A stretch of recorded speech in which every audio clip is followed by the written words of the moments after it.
सो hey guys, आप सभी का स्वागत है आज के एक और नए वीडियो के अंदर। हम सभी को पता है कि कल हमारा एग्ज़ाम है इंजीनियरिंग ग्राफिक्स का, और कुछ बच्चों को ये तक नहीं पता हो कि हमें क्या क्या कैरी करना रहता है। सो उसी के ऊपर ये पूरा वीडियो और पेपर रिप्रेजेंटेशन कैसा होता है, हम लोग को सप्लीमेंट मिलते हैं कि नहीं, एंड क्वेश्चन बैंक के जो जितने भी सोल्यूशंस थे ना, वो अपने एफ ग्रुप पे अपलोड हो चुके हैं, एफ मूसा ग्रुप पे। तो काइंडली वहाँ पे जाके आप लोग देख सकते हो पूरा क्वेश्चन बैंक का। क्वेश्चन बैंक से आने के चांसेस 50-50 है, बिकॉज मैं ये नहीं बोल रहा हूँ कि क्वेश्चन बैंक से आ सकता है, मैं ऐसा भी नहीं बोल रहा हूँ कि नहीं भी आ सकता है, 50-50 है। लेकिन जिन्होंने क्वेश्चन बैंक पूरा सॉल्व कर लिया रहेगा ना, मैं गारंटी देता हूँ वो उसका पेपर बहुत अच्छा जाएगा।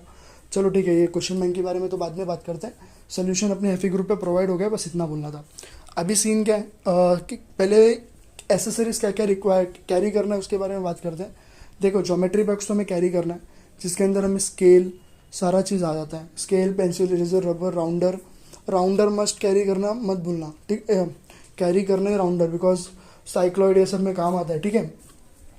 और इंजीनियरिंग कर्व्स में बहुत काम आता है। फिर उसके बाद प्रोजेक्शन ऑफ लाइन में काम आता है। फिर सॉलिड में भी राउंडर का बहुत काम आता है। तो ज्योमेट्री बॉक्स ले लेना, अगर जिसके पास नहीं है कुछ भी, एक भी सामान मिस है तो भाई जाके ज्योमेट्री बॉक्स नया ले लो, ठीक है। ये हो गया पहला, तो ज्योमेट्री बॉक्स कैरी करना है, उसके अंदर सारा चीज़ आता है। लेकिन ज्योमेट्री बॉक्स के अलावा भी इरेजर और शार्पनर अलग से ले लेना, ठीक है। सेकेंड चीज़, रोलर स्केल लेना मत भूलना, क्लियर है। रोलर स्केल लेना मत भूलना। थर्ड चीज़, पेंसिल। अब एक पेंसिल पे पूरा कंस्ट्रक्शन मत बनाना। तीन टाइप्स के पेंसिल्स होते हैं, H2H एंड HB करके कुछ पेंसिल्स होते हैं। ये टाइप्स के पेंसिल होते हैं। कंस्ट्रक्शन के लिए अलग यूज़ करते हैं, लाइन के लिए अलग यूज़ करते हैं, लेटरिंग के लिए अलग यूज़ करते हैं। तो अलग अलग डिफरेंट कंस्ट्रक्शन ये सब के लिए यूज़ करते हैं। तो पेंसिल्स टाइप्स के लेना, जिससे पेपर अच्छा रिप्रेजेंटेशन हो। जैसे कि आप लोग को पता ही है कि फ्रंट व्यू, टॉप व्यू ये सब में बनाने के लिए मतलब अलग अलग पेंसिल्स के यूज़ करने पड़ते हैं, ठीक है। डार्क पेंसिल लगता है, ठीक है। तो पेंसिल्स भी अलग अलग टाइप्स के होते हैं, वो कैरी कर लेना।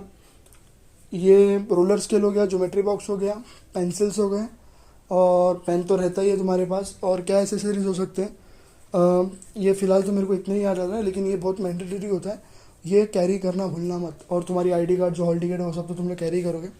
पेपर रिप्रेजेंटेशन की बात करें, A3 साइज़ का बड़ा पेपर मिलता है हमें, A3 का ही मिलता है गेस, हाँ। तो बड़ा सा पेपर मिलता है, उसके अंदर हमें आगे पीछे ड्रॉ करना होता है।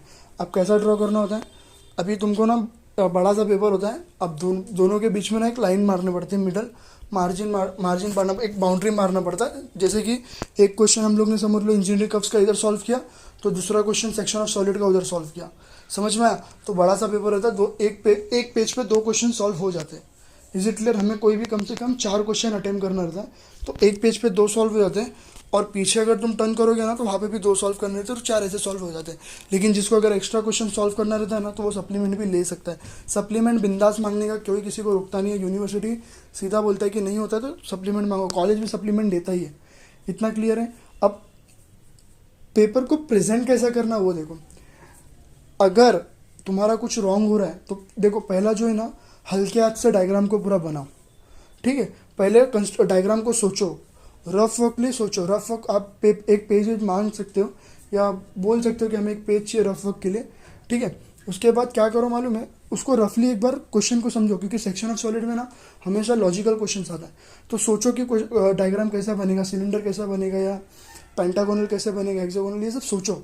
उसके बाद ड्रॉ करो। पहले तो हल्के हाथ से ड्रॉ करो, क्योंकि पहले अगर तुम लोग ने डार्क में ड्रॉ कर दिया, फिर उसको इरेजर करने होगा ना, तो वो छप जाता है लाइक। तो फिर उसको इरेज करने के बाद भी वो उसका रहता ही है।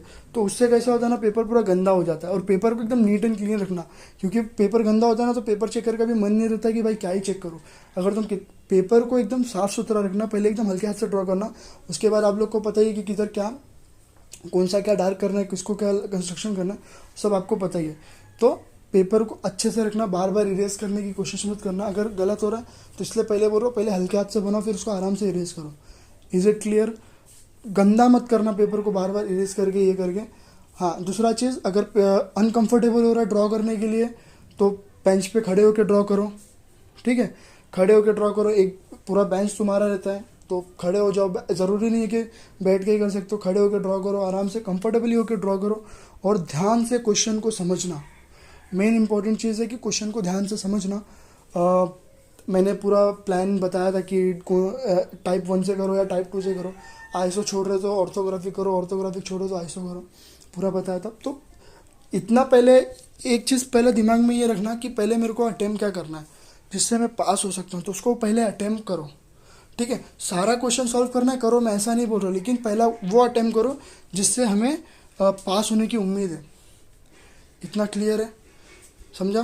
तो यही ओवरऑल पेपर रिप्रेजेंटेशन होता है कि पेपर को अच्छे से रखो, अच्छे से ड्रॉ करो, एक मिडल ऑफ दोनों का मतलब सेंटर लेके मिडल में एक लाइन मारो, अच्छे से नीट एंड क्लीन ड्रॉ करो, सब अच्छे से, कोई घाई नहीं होता है।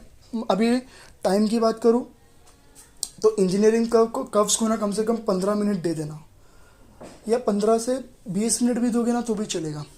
ठीक है, अब सेक्शन प्रोजेक्शन ऑफ सॉलिड का 2 स्टेज को उसको भी 20 आधा घंटा दे दो। लाइक अगर तुम 4 क्वेश्चन अटेम्प्ट करना रहता है, अगर 2 क्वेश्चन को हम लोग 1 घंटा भी दे रहे ना तो इनाफ है। फिर 2 क्वेश्चन को 1 घंटा दे दो, इनाफ है 2 घंटा। फिर उसको कंस्ट्रक्शन मतलब उसको अच्छे खासे से एकदम नीट एंड क्लीन करने के लिए 3 घंटा इनाफ होता है। बहुत लोग को टाइम मैनेज करना नहीं होता है, तो वैसे ही अभी मैंने टाइम मैनेज के ऊपर पे अच्छे से सोचा नहीं, इसलिए मैं आपको बता नहीं सकता हूँ कि किसको कितना टाइम दो, बट इतना बोलूँगा कि एक क्वेश्चन को अगर हाफ एन आवर भी दे रहे हो ना तो इनाफ है। अच्छे से ड्रॉ करो, 3 घंटा बहुत होता है, अच्छे से हो जाता है।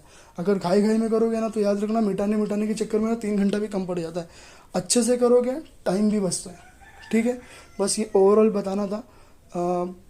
एक और बार बता रहा हूँ, क्वेश्चन बैंक का सोल्यूशन अपने ग्रुप पे हो चुका है। एफी ग्रुप के एडमिन्स को मैंने बोल दिया, उन लोग ने वापस से जो जो अभी तक ग्रुप नहीं ज्वाइन किया वो ग्रुप ज्वाइन कर लो, और एफी ग्रुप में मैं वापस से बोल दूँगा एडमिन्स को कि डाल दो, और जितना हो सके घर पे प्रैक्टिस करो, कल एग्ज़ाम है। सो सबसे पहले बैग में roller scale, pencil, sharpener, eraser, और फिर ज्योमेट्री बॉक्स में तो सब होता है, राउंडर है सब। राउंडर अच्छे से देख लेना कि राउंडर अच्छा है कि नहीं, क्योंकि राउंडर बहुत इंपॉर्टेंट रोल प्ले करता है इंजीनियरिंग ग्राफिक्स में। ठीक है, राउंडर का बहुत काम आता है प्रोजेक्शन ऑफ लाइन, सॉलिड और कर्व्स में, तो ध्यान रखना है इस चीज़ का। और आइसोमेट्रिक में तो बहुत ज़्यादा काम आता है, तो राउंडर कैसे भी करके कैरी करना ही करना। और जो मैंने 3 टाइप्स बताया था पेंसिल की, H2BN क्या था, BH करके कुछ, तो वो पेंसिल्स कैरी कर लेना। बट अगर तुम लोग कॉलेज में कुछ और टाइप्स के पेंसिल्स बोले रहेंगे तो वो कैरी करो। मैं ऐसा नहीं बोल रहा हूँ कि 18 टाइप्स के पेंसिल कैरी करो।